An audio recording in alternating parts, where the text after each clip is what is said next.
So please join us.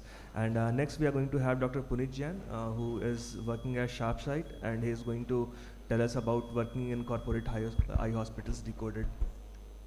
Can I have my slides, please? Yeah. So, thank you very much, Yossi, for having me here. This topic is interesting, and there are a lot of myths when it comes to corporate hospitals. Though all these speakers and panelists and everybody here is their own boss, I am a salaried person, so this would be a slightly different talk. All right. So, yeah. So, we'll try to cover this.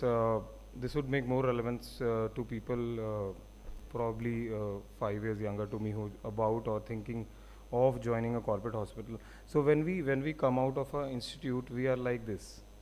We are a timid sheep in a herd, and we just sometimes follow the herd. We don't apply our mind. उसने भी ऐसे किया था, उन्होंने भी ऐसे किया था, तो मैं भी ऐसे ही करूँगा. So this happens more than you think. It sounds very like I don't know what's the word for that. So you can decide to join a corporate at various levels at various stages of your career. Sometimes you have to do it as immediately after residency. You can do it after senior residency, or you can do it after fellowship. So 1, 2, 3, your salaries will vary, and probably your confidence of working in a corporate setup would also vary, because the more you hone yourself, the more confident you are in dealing with patients. Why do it?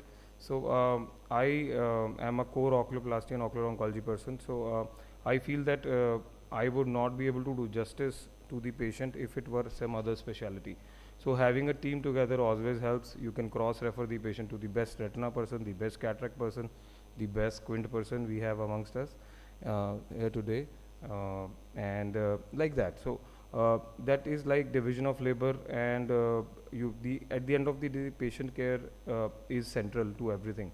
So I think we do maximum justice when we have a team of super specialists around us, and that might not be possible. So it is not that it is only possible in a corporate hospital, but in a government hospital there would be days, there would be OPD days, OT days, where a particular person might not be available for a cross referral, whereas in a corporate everybody has to work certain hours and everybody is mostly available the same day.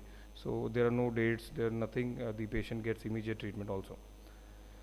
You also get some work-life balance. This is in comparison to being a private practitioner, where you have to think twice before shutting down your clinic on a Friday, Saturday, Sunday to be at Dehradun. I just have to apply 3 academic leaves, and I can change my mode.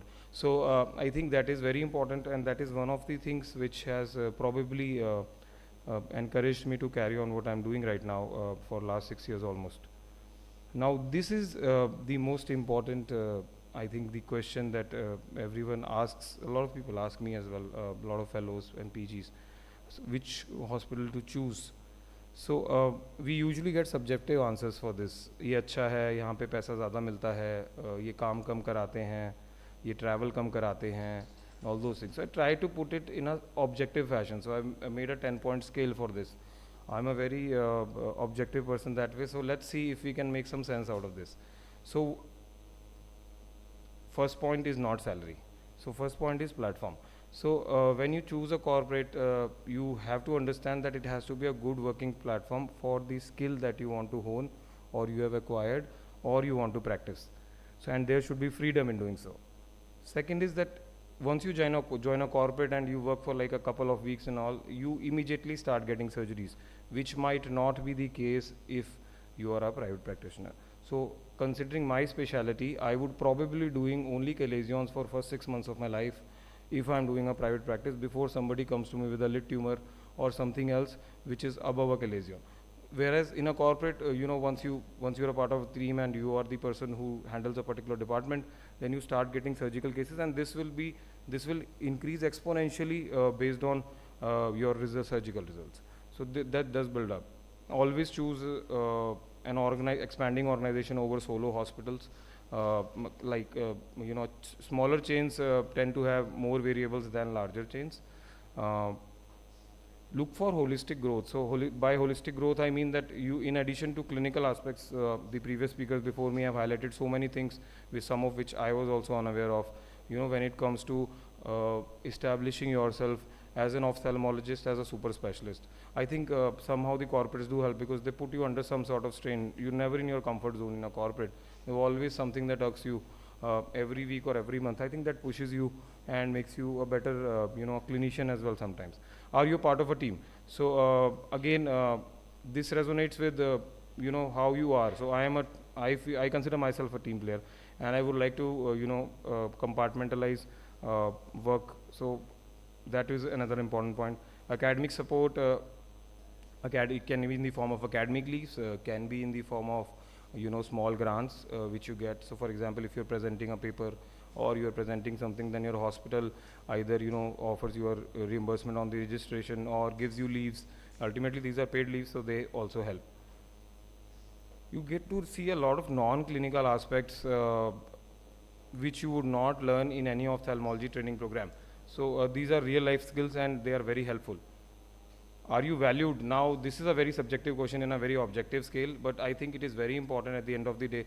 If you don't feel valued at your place, nobody values the kind of work that you're offering or the kind of patient care you're offering, then eventually you will lose steam, and then you will again be in two minds whether you took the right decision or not. There are certain organizations that offer stock options, so that is partners in profit, and last but not the salary. So 10 on 10 calls in a month or in a year, sir, salary kitna dete hain?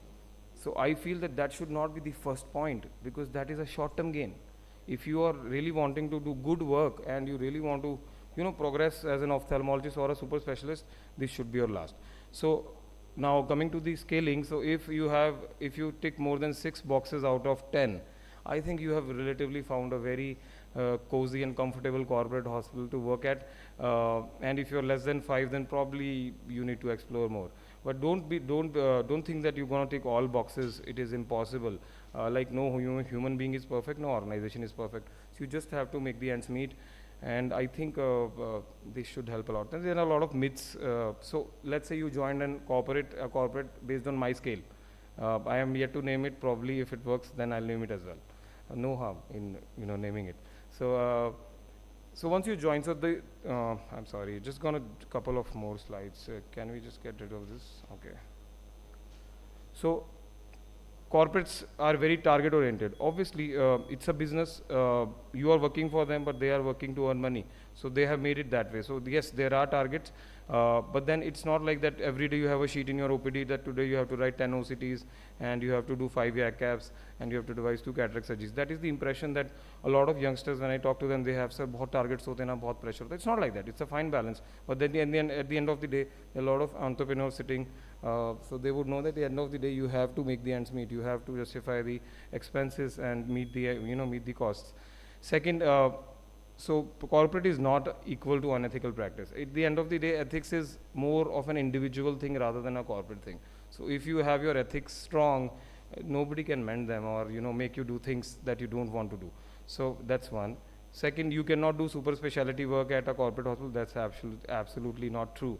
So yes, that is possible, but yes, you have, since you are a part of the team, you have shared responsibilities, like just some general OPDs or maybe a rotational Sunday duty or a late shift or something like that. But yes, you can do super specialty work even at a corporate.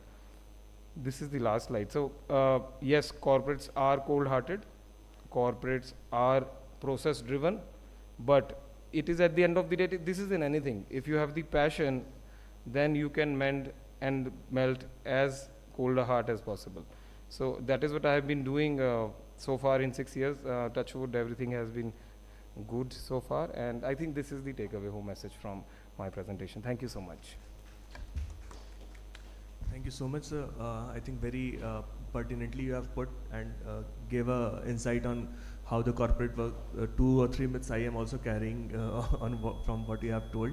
It gels well with the Jitendra's talk, where there is a work-life balance, and it all depends on what path you are going to choose is how you are going to find the work-life balance.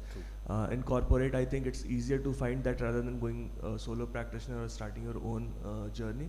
So at what place you are in, how financially well you are off to do, and which city you are going to be, that is also Yes. deciding So the factors. place, your eventual place of work will have a lot of bearing on this. But then obviously if you don't have a big corporate chain in your city, then this is not an option for you. So, He has covered almost everything, though I took a different path. I envied my friends in the corporate.